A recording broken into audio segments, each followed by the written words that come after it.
ಇಂದಿನ ಮುಂಜಾನೆಯ ಧ್ಯಾನಕ್ಕೆ ನಿಮ್ಮೆಲ್ಲರಿಗೂ ಪ್ರೀತಿಯ ಸ್ವಾಗತ. ಇಂದು ಬೆಳಗ್ಗೆ ಎದ್ದಾಗ ನಿಮಗೆ ಬಹಳ ದಣಿವಾಗಿರಬಹುದು. ವಾರದ ಒಂದು ಆರಂಭದಲ್ಲೇ ಶಕ್ತಿ ಇಲ್ಲದಂತೆ, ಮಾನಸಿಕವಾಗಿ, ದೈಹಿಕವಾಗಿ ಅಥವಾ ಆಧ್ಯಾತ್ಮಿಕವಾಗಿ ಬಳಲಿದಂತೆ ನಿಮಗೆ ಅನಿಸ್ತಾ ಇರಬಹುದು. ಇಂದಿನ ಧ್ಯಾನದ ವಿಷಯ ಹೊಸ ಬಲ ಮತ್ತು ಧೈರ್ಯ. ನಾವು ಬೆಳಗ್ಗೆ ಎದ್ದ ಕೂಡಲೇ ನಮಗೆ ದಣಿವಾಗಿರುವಂತಹ ಒಂದು ಅನಿಸಿಕೆ ನಮಗೆ ಇರ್ತದೆ. ಏಕೆಂದರೆ ಹಿಂದಿನ ದಿನದಲ್ಲಿ ನಾವು ಇಡೀ ದಿನ ಬಹಳ ಕಷ್ಟಪಟ್ಟು ದುಡಿದಿರಬಹುದು. ಅದು ಹೊರಗಡೆ ಆಗಿರಬಹುದು, ಮನೆಯಲ್ಲಿ ಆಗಿರಬಹುದು, ಅನೇಕ ಚಿಂತೆಗಳು ಇರಬಹುದು. ದೈಹಿಕವಾಗಿ ನಾವು ಬಲಹೀನತೆಯಾಗಿ ನಾವು ಇದ್ದಿರಬಹುದು. ಈ ಇಡೀ ವಾರ ಈ ವಾರವನ್ನು ನಾನು ಹೇಗೆ ಅದನ್ನು ನಿಭಾಯಿಸಿಕೊಂಡು ಬಂದಿದ್ದೇನಪ್ಪ ಅನ್ನುವಂತಹ ಒಂದು ಭಾರ ನಮ್ಮಲ್ಲಿರಬಹುದು. ಈ ಎಲ್ಲ ಪ್ರಶ್ನೆಗಳಿಗೆ ದೇವರು ನಮಗೆ ಉತ್ತರವನ್ನ ಕೊಡುವಾತನಾಗಿದ್ದಾನೆ. ಅದು ಯಾವುದು? ಹೊಸ ಬಲ ಮತ್ತು ಧೈರ್ಯ.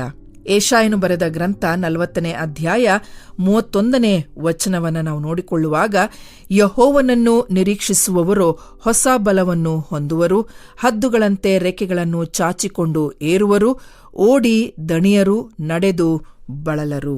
ಈ ವಾಕ್ಯದ ಮೊದಲನೆಯ ಅಂಶ, ನಮ್ಮ ಶಕ್ತಿಗೆ ಮಿತಿ ಇದೆ, ದೇವರ ಶಕ್ತಿಗೆ ಮಿತಿ ಇಲ್ಲ. ಅಂದ್ರೆ ಮನುಷ್ಯರಾದ ನಮಗೆ ಎಷ್ಟೇ ಸಾಮರ್ಥ್ಯವಿದ್ರೂ ಕೂಡ ಒಂದು ಹಂತದಲ್ಲಿ ನಾವು ಸುಸ್ತಾಗಿ ಬಿಡುತ್ತೇವೆ. ನಮ್ಮಲ್ಲಿರುವಂತ ಎಲ್ಲ ಒಂದು ಬಲ ನಮ್ಮಿಂದ ಕಳೆದು ಹೋಗ್ಬಿಟ್ಟಿರುತ್ತೆ. ನಾವು ಅನ್ಕೊಳ್ಬಹುದು, ನಾನು ಬಹಳ ಶಕ್ತಿಶಾಲಿ, ನಾನು ಎಲ್ಲ ಕೆಲಸವನ್ನ ಮಾಡ್ಬೋದು, ಏನೇ ಬಂದ್ರೂ ನಾನು ಧೈರ್ಯವಾಗಿ ಎದುರಿಸ್ಬೋದು ಅಂತ ಹೇಳಿ. ಆದ್ರೆ ಒಂದು ಹಂತದಲ್ಲಿ ನಾವು ಕುಗ್ಗಿ ಹೋಗಿ ಬಿಡ್ತೇವೆ. ಆದರೆ ಆ ಒಂದು ಆಯಾಸಗೊಂಡಾಗ ನಮಗೆ ಹೊಸ ಶಕ್ತಿಯನ್ನ ತುಂಬುವುದು ದೇವರ ವಾಗ್ದಾನ ಆಗಿದೆ. ಯೆಶಾಯ 40:29ನೇ ವಚನವನ್ನ ನಾವು ನೋಡಿಕೊಳ್ಳುವಾಗ, ಸೋತವನಿಗೆ ತ್ರಾಣವನ್ನು ಅನುಗ್ರಹಿಸಿ ನಿರ್ಬಲನಿಗೆ ಬಹುಬಲವನ್ನ ದಯಪಾಲಿಸುತ್ತಾನೆ.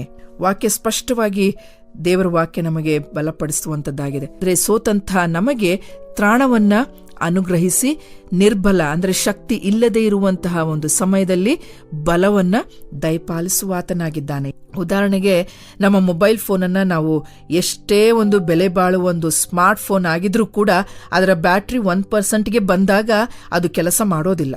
ಆಗ ಅದಕ್ಕೆ ನಾವೇನ್ ಬೇಕು? ಪವರ್ ಬ್ಯಾಂಕ್ ಬೇಕು ಅಥವಾ ಚಾರ್ಜಿಂಗ್ ಹಾಕ್ಲೇಬೇಕು.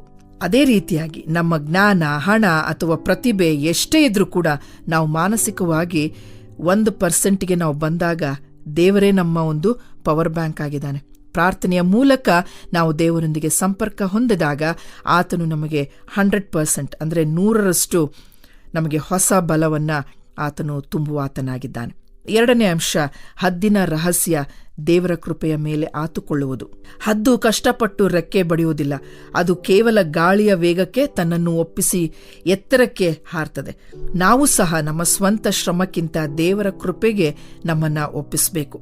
ಯೆಶಾಯನು ಬರೆದ ಪ್ರವಾದನೆ ಗ್ರಂಥ 40ನೇ ಅಧ್ಯಾಯ 31ರಲ್ಲಿ, ಯೆಹೋವನನ್ನು ನಿರೀಕ್ಷಿಸುವವರು ಹೊಸ ಬಲವನ್ನು ಹೊಂದುವರು, ಹದ್ದುಗಳಂತೆ ರೆಕ್ಕೆಗಳನ್ನು ಚಾಚಿಕೊಂಡು ಏರುವರು, ಓಡಿ ದಣಿಯರು, ನಡೆದು ಬಳಲರು.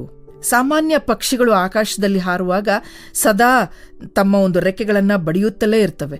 ಇದರಿಂದ ಅವು ಬೇಗ ಸುಸ್ತಾಗಿ ಬಿಡ್ತದೆ. ಆದರೆ ಹದ್ದು ಬಿರುಗಾಳಿ ಬಂದಾಗ ಹೆದರೋದಿಲ್ಲ. ಆ ಗಾಳಿಯನ್ನೇ ಉಪಯೋಗಿಸಿಕೊಂಡು ತನ್ನ ರೆಕ್ಕೆಗಳನ್ನು ಅಗಲವಾಗಿ ಚಾಚಿ ಸುಲಭವಾಗಿ ಮೇಲಕ್ಕೆ ಹಾರ್ತಾ ಹೋಗ್ತದೆ.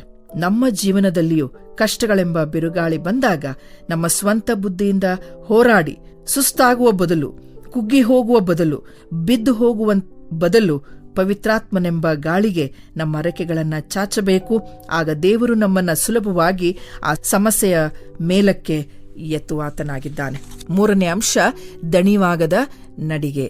ಅಂದ್ರೆ ನಾವು ಎಷ್ಟೇ ನಡೆದ್ರೂ, ನಾವೆಷ್ಟೇ ಕಷ್ಟಪಟ್ಟರು, ಏನಾದ್ರೂ ಕೂಡ ನಾವು ದಣಿವಾಗ್ಲಿಕ್ಕೆ ಸಾಧ್ಯ ಇಲ್ಲ. ನಾವು ದೇವರ ಮೇಲೆ ನಿರೀಕ್ಷೆ ಇಟ್ಟಾಗ ನಮ್ಮ ದೈನಂದಿನ ಒಂದು ಜವಾಬ್ದಾರಿಗಳು ಅಥವಾ ಆಫೀಸಲ್ಲಿ ಆಗಿರ್ಬೋದು, ಹೊರಗಿನ ಕೆಲಸ ಕಾರ್ಯಗಳು ಆಗಿರ್ಬೋದು, ಮನೆಯ ಒಂದು ಕೆಲಸಗಳು ನಮಗೆ ಹೊರೆಯಾಗಿ ಕಾಣುವುದಿಲ್ಲ. ನೀವೊಂದು ಭಾರವಾದ ಚೀಲವನ್ನ ಹೊತ್ತುಕೊಂಡು ಮೈಲಿ ಗಟ್ಲೆ ನಡೀತಾ ಇರ್ತೀರಿ, ನಿಮಗೆ ಬಹಳ ಆಯಾಸವಾಗ್ತದೆ. ಆಗ ಹಿಂದಿನಿಂದ ನಿಮ್ಮ ತಂದೆ ಬಂದು ಆ ಚೀಲವನ್ನ ಆತನು ಹೊತ್ತುಕೊಂಡು ನಡೆಯುವಾತನಾಗಿದ್ದಾನೆ.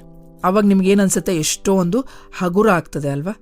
ಅದೇ ರೀತಿ ನೀವು ದಣಿಯದೆ ಮುಂದೆ ನಡೆಯಬಹುದು. ದೇವರು ಇಂದು ನಿಮಗೆ ಹೇಳ್ತಾ ಇದ್ದಾನೆ, ನಿನ್ನ ಚಿಂತೆಗಳ ಮತ್ತು ಜವಾಬ್ದಾರಿಗಳ ಭಾರದ ಒಂದು ಬ್ಯಾಗ್ ಅನ್ನ ನನಗೆ ಕೊಡು. ಆ ಭಾರವನ್ನ ನಾವು ದೇವರಿಗೆ ಒಪ್ಪಿಸುವ. ನಾವು ಈ ದಿನವನ್ನ ಯಾವುದೇ ದಣಿವು ಇಲ್ಲದೆ ಸಂತೋಷದಿಂದ ಕಳೆಯುವ. ದೇವರು ಈ ವಾಕ್ಯಗಳನ್ನು ಆಶೀರ್ವಾದ ಮಾಡಲಿ. ಆಮೇನ್. ಈ ಕಾರ್ಯಕ್ರಮದ ಬಗ್ಗೆ ನಿಮ್ಮ ಅಭಿಪ್ರಾಯ, ಸಲಹೆಗಳು ಹಾಗೂ ಯಾವುದೇ ಪ್ರಾರ್ಥನಾ ಮನವಿಗಳಿದ್ದಲ್ಲಿ ನಮ್ಮ ದೂರವಾಣಿ ಸಂಖ್ಯೆಗೆ ನೀವು ಕರೆ ಮಾಡಬಹುದು. ನಮ್ಮ ದೂರವಾಣಿ ಸಂಖ್ಯೆ 9902606453. ನಿಮ್ಮ ಅಭಿಪ್ರಾಯಗಳನ್ನು ಇಮೇಲ್ ಮೂಲಕವೂ ನಮಗೆ ತಿಳಿಸಬಹುದು. ನಮ್ಮ ಇಮೇಲ್ ID info@fibaonline.org. ವಂದನೆಗಳು.